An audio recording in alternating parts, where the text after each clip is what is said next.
Papá, ¿para allá están las Malvinas? Sí, hijo, sí. ¿Y son nuestras? Sí. ¿Y podemos ir?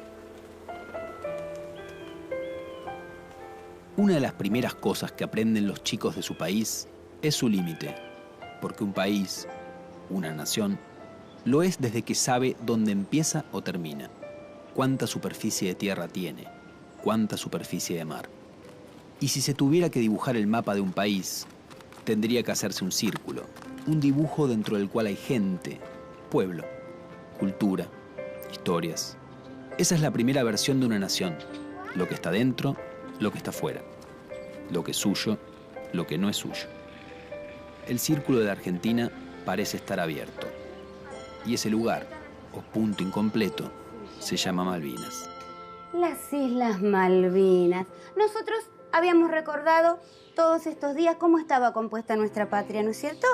Una parte era parte del continente, ¿cómo le decíamos? Argentina continental.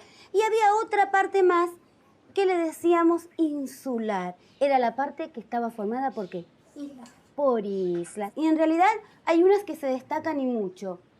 Las más grandes, ¿cuáles son? Las Islas Malvinas. ¿Las Islas Malvinas forman parte de mi Argentina? Sí. Sí, muy bien.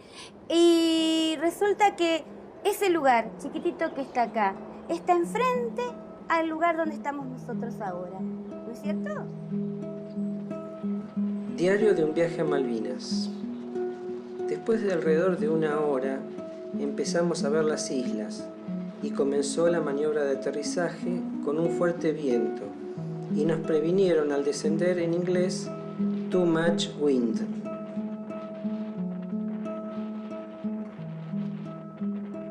Nos preparamos para ir a nuestras posiciones en las montañas.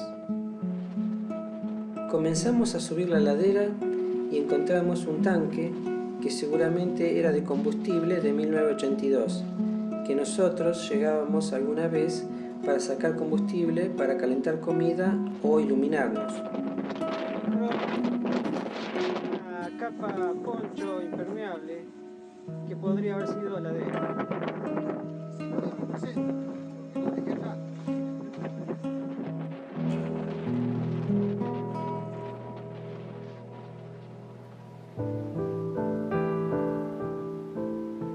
Las Islas Malvinas constituyen un archipiélago situado en el Océano Atlántico Sur, en la plataforma epicontinental llamada Mar Argentino, a una distancia de 480 kilómetros de la Patagonia Argentina.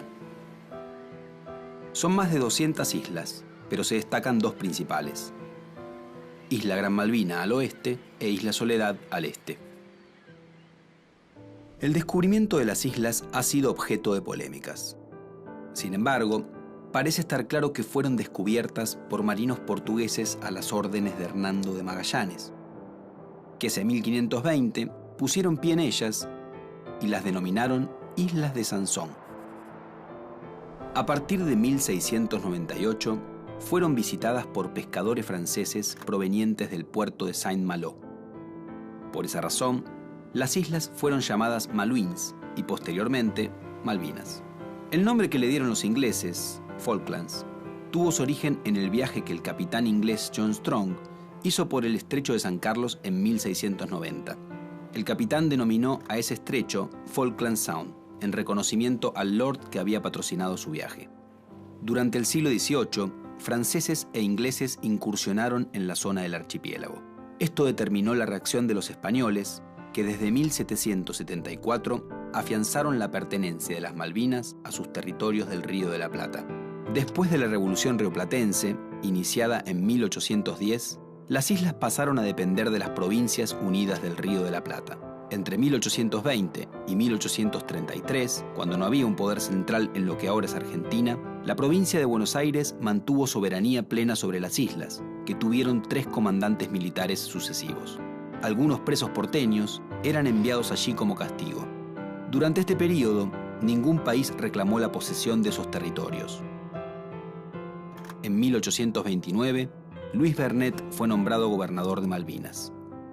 En 1833, la corbeta británica Clio entró en la bahía de Puerto Soledad redujo a los pocos habitantes y se apoderó de las islas.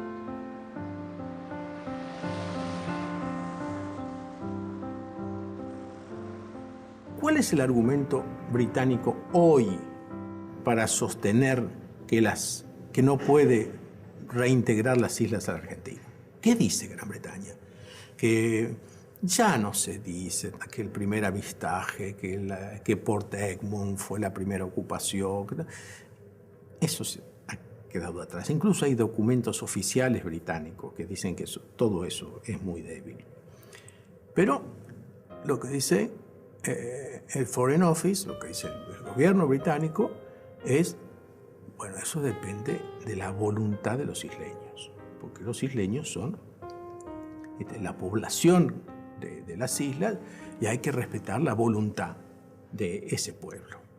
Y en la Argentina lo que ha dicho tradicionalmente es: las islas son argentinas, por historia, por derecho, y los habitantes no son un pueblo, porque no tienen una entidad propia, son británicos instalados en un territorio argentino. Y Gran Bretaña decía no son británicos. Y para sostener esta posición, la ley británica no los trataba como británicos, los trataba como ciudadanos de un territorio de ultramar. Después de la guerra, ¿cómo hacía el Reino Unido para negarles a los isleños el mayor deseo, que era ser reconocidos como británicos?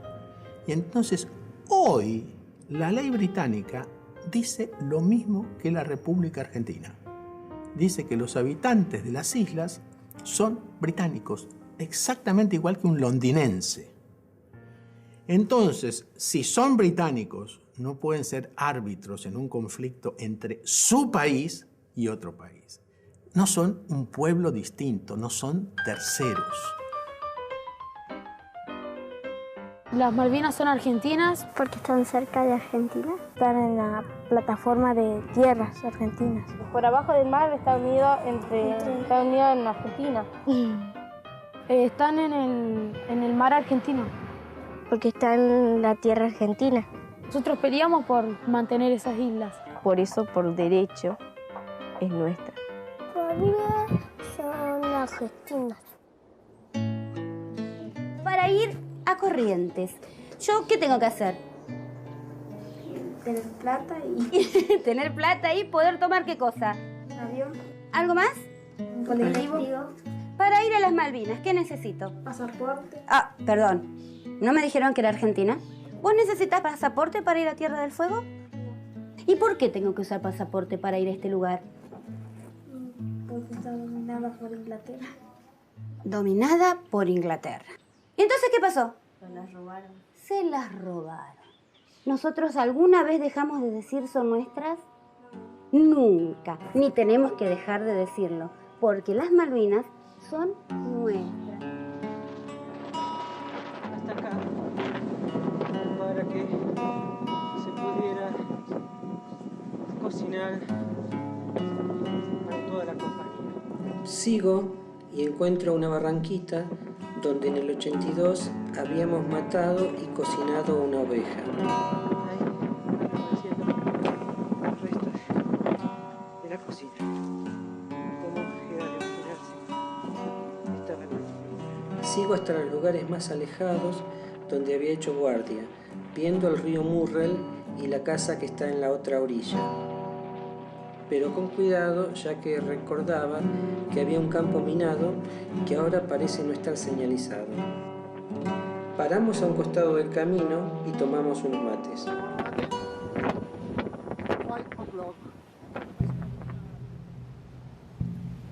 Desde que en 1833 Gran Bretaña ocupó las islas, surgió claramente la idea de la pérdida.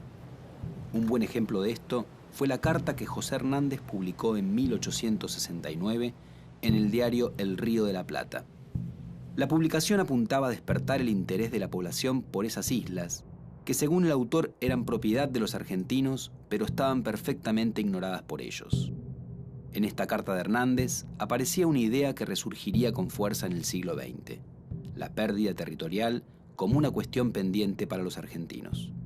Otro momento trascendental fue la publicación, en 1910, de Les Îles Malouines, la introducción de una serie documental editada en la Biblioteca Nacional por su director Paul Groussac. Este texto planteaba una cuestión muy importante: la construcción de una argumentación sólida respecto de la soberanía en las islas. Para Groussac, esa falta de argumentos explicaba, en parte, la pérdida del archipiélago. Groussac inauguraba la cuestión Malvinas como causa nacional, pero paradójicamente dejaba su obra en una colección única, escrita en francés. Para nacionalizarla, era necesario traducirla al castellano, empresa que se llevaría a cabo 2 décadas después, a partir de la iniciativa de Alfredo Palacios, diputado del Partido Socialista, en 1934.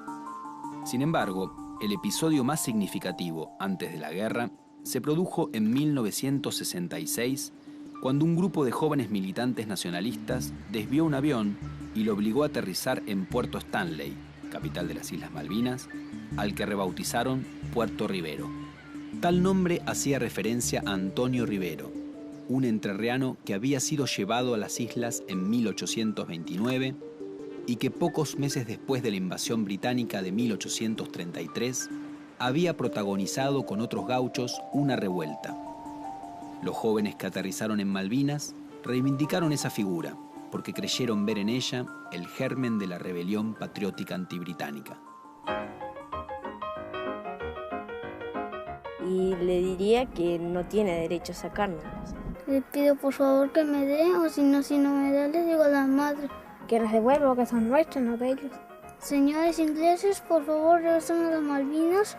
Me gustaría que lea que nosotros, los argentinos, siempre vamos a recordar que las Malvinas son nuestras y que ellos no las quitaron. La firma de la Argentina, Radio de Canadá. Quiero que imaginemos cómo es el paisaje de ese lugar. ¿Va a ser difícil? No, yo solamente tengo que ir a ese lugar, mirar, y ¿qué voy a ver? La costa. ¿El paisaje es el mismo? Sí, el paisaje es el mismo. ¿La bandera es la misma? La bandera ahora no es la misma, pero como ese mapa es nuestro y nosotros podemos hacer lo que querramos, yo quiero que ustedes le pongan la bandera que ustedes quieren que ondee en ese lugar. ¿Sí?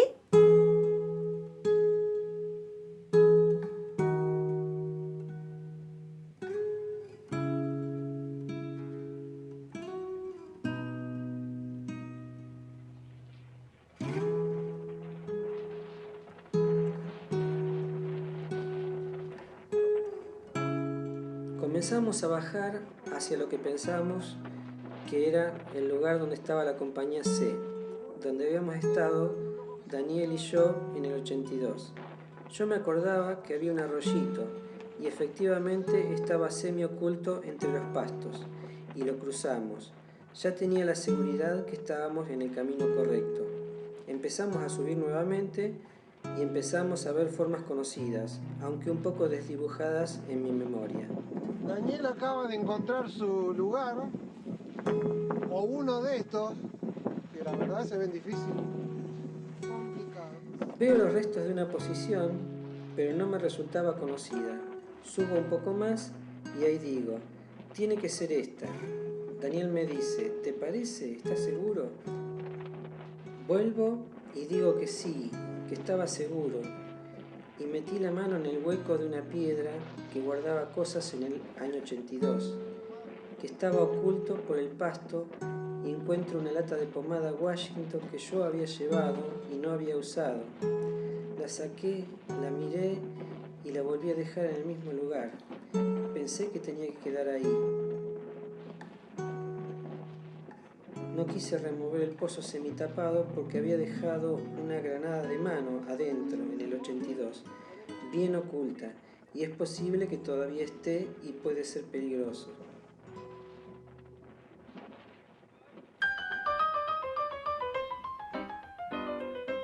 Sé que es el mismo relieve, el mismo clima que acá. Es muy grande, es muy Lindo. Animales como peces, ballenas que sería un lugar frío y yo creo que hay muchos árboles, con casas y costas de todos lados. Parecido acá, con mucho yuyo. Hace frío. Capaz que hay leones y elefantes, muy llena de tesoros nuestros. El conflicto de Malvinas es, de alguna manera, el resultado de una guerra que nunca debió haber sucedido según quienes la llevaron adelante, y esto habla precisamente de la sumatoria de malentendidos, desatinos, incompetencias, errores de cálculo y de percepción, desmanejos diplomáticos y al mismo tiempo una radiografía de lo que era una dictadura militar por dentro. El canciller en Costa Méndez se entera de que se iba a producir el hecho del 2 de abril una semana antes, el 26 de marzo, la Junta Militar se reúne con el canciller y los jefes de Estado Mayor y resuelven el inicio del operativo. Lo que ocurre de inmediato es que Galtieri recibe una llamada del presidente Reagan. El presidente Reagan, el mismo día del operativo, porque la inteligencia norteamericana se entera horas antes de que el operativo estaba en marcha. Galtieri le contesta que es una reivindicación histórica y de que no entiende por qué Estados Unidos le preocupaba tanto lo que no era sino una reivindicación argentina genuina y que no le producía mayores problemas en su esquema estratégico internacional. La conversación prosigue y termina en punto muerto. Reagan le encomienda al secretario de Estado norteamericano, que era un general, era el general Alexander Haig, que vaya y le explique a sus amigos los generales y almirantes argentinos que era un gran desatino lo que estaban cometiendo. Todas esas gestiones que van entre el 10 de abril y el 20 de abril fracasan.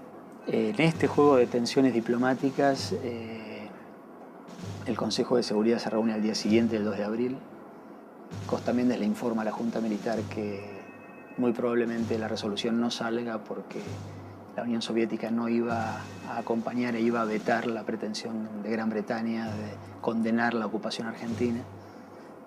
Se equivoca Costa Méndez, la Unión Soviética no veta y se abstiene en esa resolución, la resolución es aprobada y esa resolución, que es la 502, le termina dando el aval a Gran Bretaña para enviar la fuerza militar que termina desencadenando el conflicto. Y a mí se me ocurre que podemos hacer algo más. Todos sabemos escribir, ¿no es cierto? Sí. Todos sabemos dibujar, ¿no es cierto? Sí. Bueno, ¿qué les parece si para mañana pensamos qué podemos hacer con ese lugar que nosotros queremos? Hagan lo que quieran. Ustedes piensen, es su proyecto. ¿Van a poder hacerlo? Sí, yo me imagino que sí. Si alguno necesita papel, lápiz, si quiere escribir, o cartulina, si quiere pintar, puede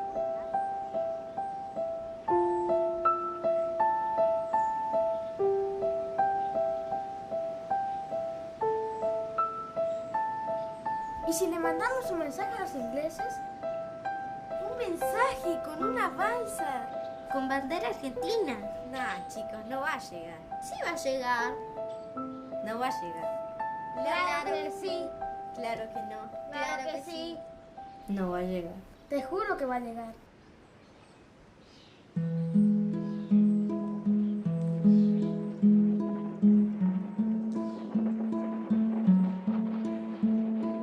El miércoles decidimos ir a London y subimos a pie, con cierta duda, pero fuimos reconociendo algunos lugares por las fotos que habíamos visto. Primero, esperamos que te sigan London, porque hemos caminado mucho. Fuimos recorriendo el monte, escarpado y extenso, de mayor altura que los otros que conocíamos, ya que veíamos el río Murrell, la bahía y el pueblo.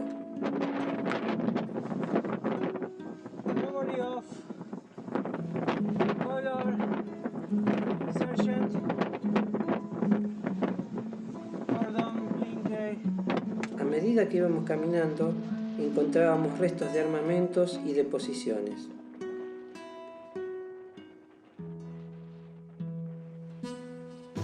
En la madrugada del 2 de abril de 1982, grupos de élite de la Marina y el Ejército argentino desembarcaron en las Islas Malvinas y redujeron al pequeño grupo de no más de 50 hombres que componía la guarnición militar británica. El operativo Rosario daba comienzo a la primera y única guerra del Estado moderno argentino. En medio del fervor que esta acción provocó en la población argentina, la respuesta británica no se hizo esperar. El 3 de abril, una flota de guerra zarpó rumbo a la zona y se estableció un área de exclusión de 200 millas alrededor de las islas. Ese mismo día, la ONU, a través de la Resolución 502, exigió el retiro argentino de las islas para iniciar las negociaciones. Mientras las tratativas diplomáticas se desarrollaban febrilmente entre Londres y Buenos Aires, las poderosas fuerzas inglesas estaban cada vez más cerca de las islas. Y si bien el 25 de abril Gran Bretaña recuperó el control de las Islas Georgias y capturó el submarino Santa Fe, la tensa calma del mes de abril iba a romperse cuando el 1 de mayo, con el bombardeo británico sobre Puerto Argentino, comenzara estrictamente la guerra. Pero fundamentalmente cuando el 2 de mayo, el submarino inglés Conqueror atacara y hundiera el crucero Ara General Belgrano, que se encontraba fuera de la zona de exclusión. Murieron allí 323 argentinos. La respuesta no se hizo esperar. 2 días después, la Fuerza Aérea Argentina atacó al HMS Sheffield, que se hundiría pocos días después. Las semanas que siguieron serían de constante bombardeo británico sobre las islas, control decisivo del espacio marítimo y preparación del desembarco, que sucedería el 21 de mayo en la zona del Estrecho de San Carlos. El desembarco inglés abrió otra etapa de la guerra. Entre el 21 y el 29 de mayo tomó protagonismo la batalla aeronaval. Aquí la actuación de los pilotos de la Fuerza Aérea fue central. Una vez consolidado el desembarco, las tropas inglesas marcharon sobre Darwin, que caería tras los combates del 29 de mayo. Con la llegada de junio, comenzó el avance británico sobre Puerto Argentino y la fase final de la guerra. En esos días se dieron los cruentos enfrentamientos cuerpo a cuerpo en los montes cercanos a Puerto Argentino. Se produjo la batalla de Monte Longdon, una de las que ocasionó más bajas entre las tropas argentinas. Con la guerra ya casi terminada, el 11 de junio llegó al país el Papa Juan Pablo II para oficiar como mediador. Finalmente, el 14 de junio, Mario Benjamín Menéndez, gobernador argentino en las islas, firmó la rendición ante Jeremy Moore, jefe de las tropas inglesas.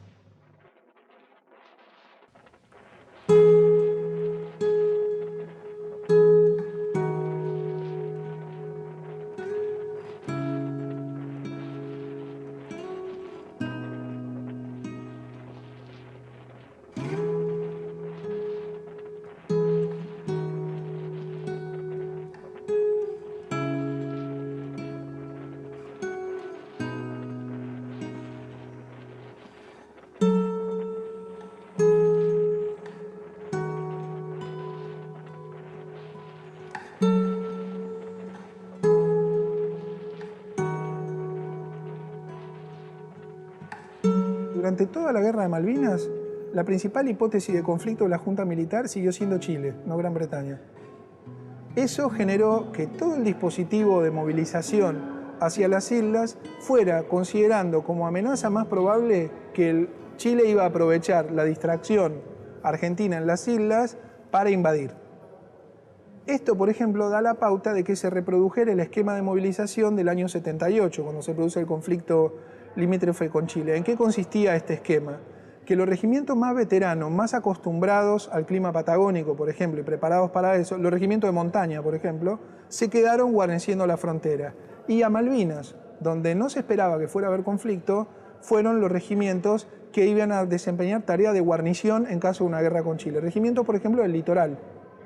Esto es importante porque es una de las marcas fuertes sobre la guerra también. Mandaron a Malvinas a gente acostumbrada a 40 grados de calor. Bueno, diríamos, la base histórica de esto tiene que ver con la planificación. Al mismo tiempo, como no esperaban guerra, la movilización fue muy improvisada. Por ejemplo, el Regimiento de Infantería 12 de Mercedes, que combatió en Puerto Darwin, pasó a las islas sin su equipo pesado. No tenía cocina de campaña, no tenía artillería de apoyo, y en esas condiciones se enfrentó a los regimientos de paracaidistas británicos que lo atacaron a finales de mayo del 82. Sencillamente porque no se había planificado esa movilización. Chicas, ¿qué pondríamos en la balsa? No sé, algo que queramos mucho. ¿Cómo qué, por ejemplo? El osito de mi abuelo. Yo pondría un mensaje para que ellos recuerden a quién se lo sacaron.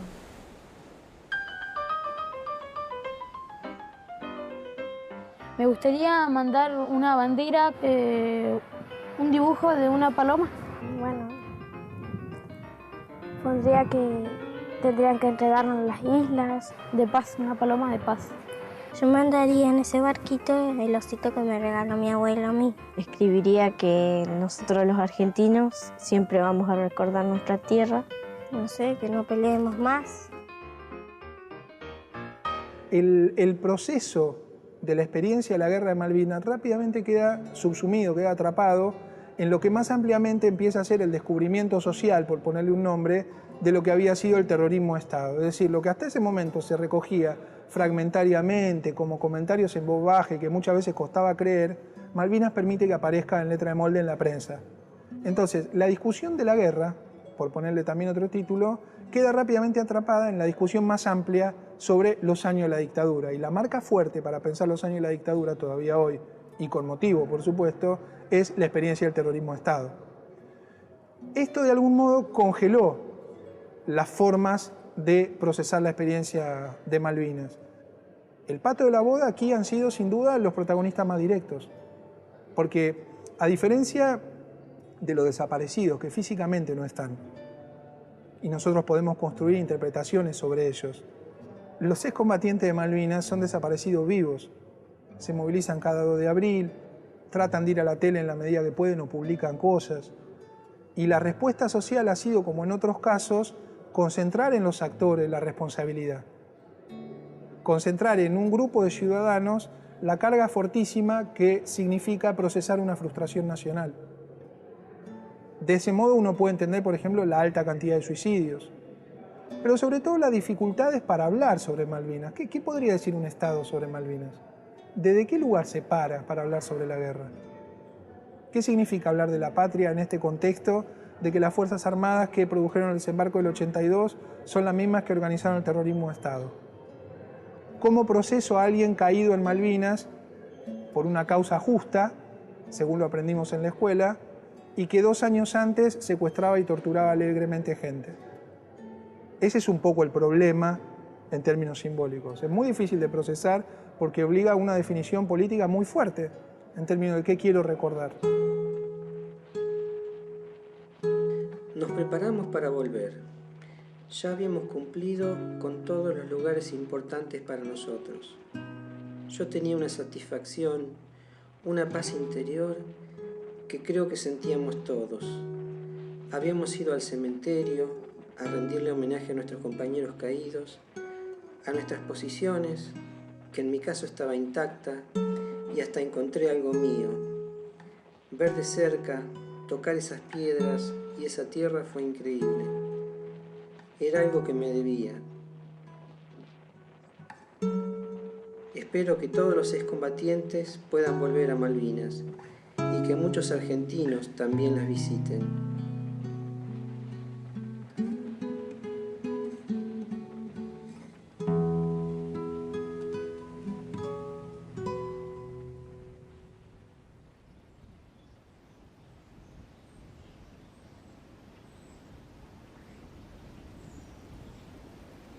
Chicos, vamos.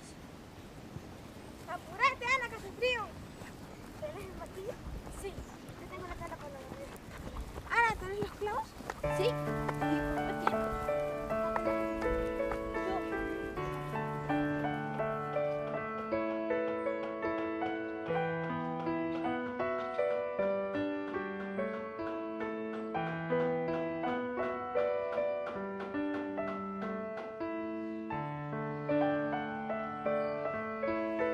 Las Malvinas significa pensar en muchas cosas a la vez.